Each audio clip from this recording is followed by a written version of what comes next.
Hola, soy Ana Terapias de Luz, aparezco en redes sociales y quería responder a una pregunta que me han hecho sobre la relación de los padres con la pareja que se elige, porque hay un vínculo. Primero quería explicar cuál es el enfoque que yo hago de las constelaciones familiares. Para mí es un sistema, es algo sistémico donde cada uno tiene un lugar, un papel, una misión. Entonces es una colaboración, de alguna manera están colaborando varias generaciones en lo mismo, con un fin. Entonces, bueno, no sé si conocéis, hay 3 órdenes del amor, según Bert Hellinger, que es la persona que más ha divulgado y desarrollado las constelaciones familiares. Y ese primer orden del amor es que todas las personas en una familia tienen derecho a pertenecer, tienen un sitio en la familia, tienen una misión, una función.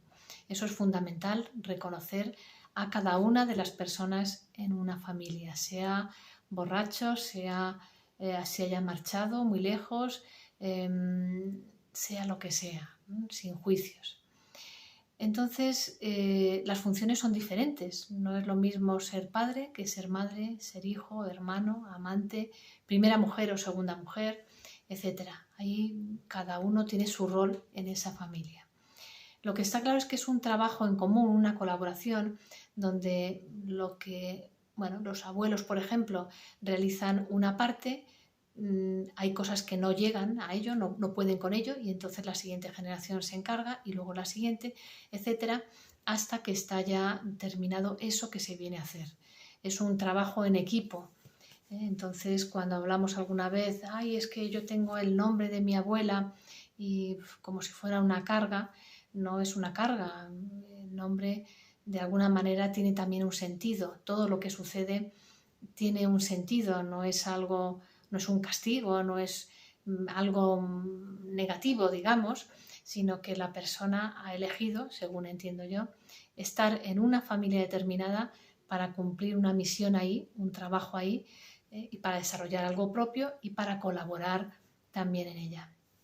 Todos los vínculos que haya respecto a nombres, a fechas, etcétera, lo que quiere decir es que los procesos de alguna manera están vinculados y quizá, yo qué sé, una abuela que fue soltera, madre soltera y que lo pasó tal, pues a lo mejor tiene pendiente disfrutar de sus hijos de verdad y ahí estás tú para, no para repetir el destino de tu abuela, porque no se trata de eso, sino para disfrutar o para terminar, y en este caso, pues por ejemplo, para disfrutar de esos hijos. Es como un engranaje donde todos colaboran, donde son todos eslabones y siempre partimos del anterior. No es posible avanzar si no reconocemos ya lo que hay. ¿Qué quiere decir? Bueno, yo pongo el ejemplo de una guerra.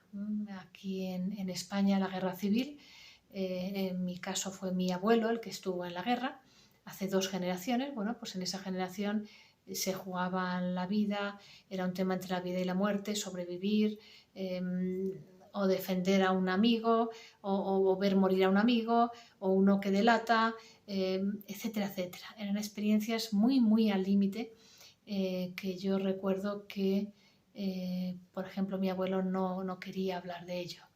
Y sí que en algún momento dijo mi abuela bueno, pues que si en algún momento tenía pesadillas, mi abuelo, ¿no?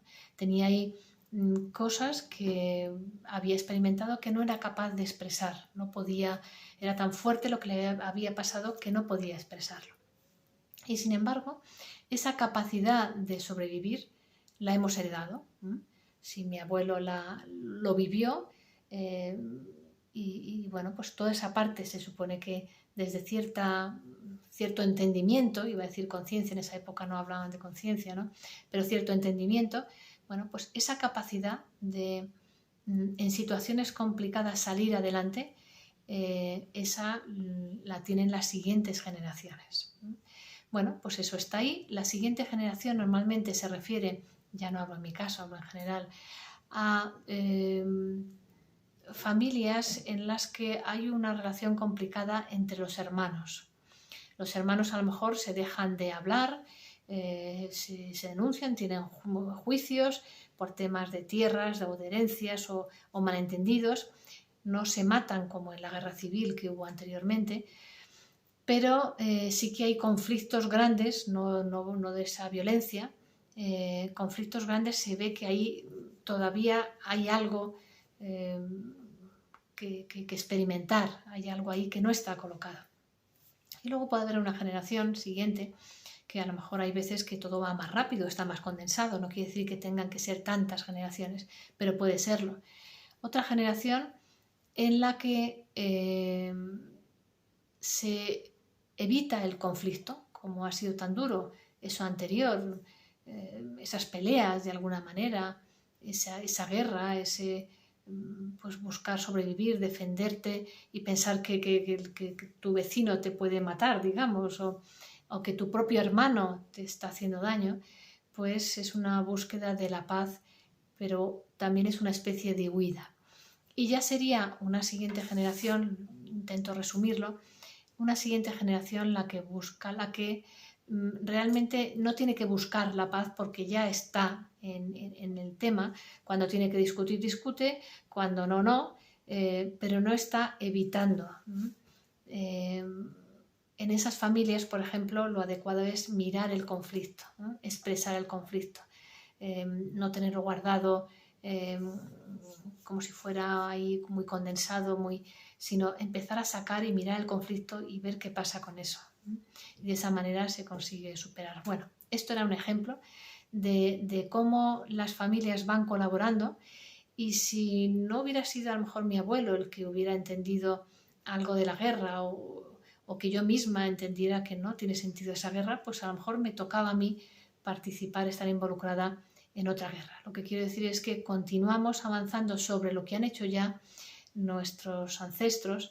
Para nosotros es más fácil, ya han avanzado ellos, ya lo tenemos, para nosotros nos parece algo evidente. Pues claro que no es necesaria la guerra, claro que tampoco es necesario buscar la paz a toda costa, huyendo del conflicto. Pues si hay que discutir, se discute. Y eso lo vemos muy normal, pero ahora, después de que los nuestros han experimentado, han avanzado y han entendido muchas cosas.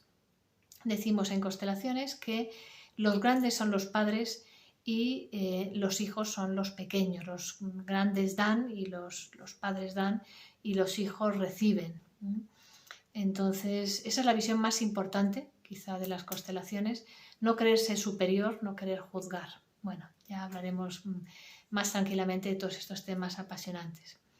Entonces, ¿qué sucede cuando, por ejemplo, una mujer tiene un padre, una relación complicada en el sentido que sea? Pues puede ser que haya tenido abusos, puede ser un padre alcohólico, un padre que haya abandonado a su madre, un padre que haya muerto en la guerra también, por ejemplo, y no haya conocido a su hija, algún tema traumático que exista en relación a la hija. Cuando hay algo no colocado, que está todavía pendiente, que no está resuelto, pues en esos casos la hija buscará una pareja que tenga también algo que trabajar en ese sentido, y va a ser algo o similar o el extremo contrario. Si, por ejemplo, su padre no estuvo presente, o falleció, o se separó, o lo que fuera, pues va a intentar buscar a alguien que pueda estar con ella, pero a lo mejor tira mucho y a lo mejor precisamente ese hombre también la abandona. O al revés, repite los patrones o es todo lo contrario, hasta que se encuentra el punto medio. Es una continuación del trabajo que se está realizando. Si decimos que todo tiene sentido, que todo es para algo, no somos quien para juzgar a nuestros padres, por supuesto, pero ahí hay algo pendiente que no se ha superado, y en esos casos lo que es bueno es observar realmente qué es lo que pasa, por qué las parejas que buscamos siempre tienen el mismo patrón, siempre me dejan, por ejemplo, o siempre son alcohólicos, o siempre son lo que sea, siempre están fuera de viaje. ¿Por qué fallecen? Han fallecido 2 de mis maridos. por decir algo, ¿no? Cuando eso ocurre, conviene dar un paso atrás, como decimos, y analizar un poco, observar, porque suele ser un tema propio o familiar. Y una de las cosas que se suele hacer en constelaciones sería mirar al padre. Para las mujeres, si hablamos de una pareja masculina, bueno, o femenino-masculino, para lo femenino, en una pareja masculina, pues estaríamos viendo al padre, y al revés, para los hombres o para lo masculino, buscaría una mujer que le ayude a terminar, a encajar, a integrar, a asimilar la relación con la madre si hay algo pendiente. No sé si se entenderá, el tema es muy amplio, no es para tratarlo en unos minutos, pero por lo menos quería esbozarlo y para que se entienda. Para mí lo más importante sería que todo tiene un sentido. Una cosa importante, bueno, ya lo dejo ahí caer. El hijo no es quien para perdonar a los padres, aunque hayan hecho barbaridades aparentemente los padres. Si los padres son los grandes, el hijo no es quien para juzgar, no es quien para entender. No se trata incluso de entender, sino de saber que el hijo es el pequeño, los padres son los grandes, y que el hijo lo que quiere es atención, amor, afecto, reconocimiento, etc. Es importante que el hijo vea sus carencias más que se ponga a juzgar o incluso a perdonar al padre. Y de esa manera, una de las opciones, una de las salidas sería que el hijo pida perdón si en algún momento ha juzgado a los padres, si en algún momento se ha creído superior, ha creído que era mejor, etcétera, etcétera. Esa es una de las posibles soluciones. Estamos viendo que las constelaciones familiares dan otra visión, nos abren como otra puerta, nos muestran otras alternativas, otras formas de ver las cosas, pero sobre todo lo más importante es que a partir de una constelación se producen cambios. Las constelaciones son transformadoras, eso sí remueven, que nadie piense que es una lotería de fuera que te toca, sino que es un trabajo interior que se realiza. Entonces ahí hay un cambio en los cimientos, en lo más profundo, que hace que luego haya cambios hacia afuera. Bueno, seguiremos hablando de estos temas. Muchas gracias.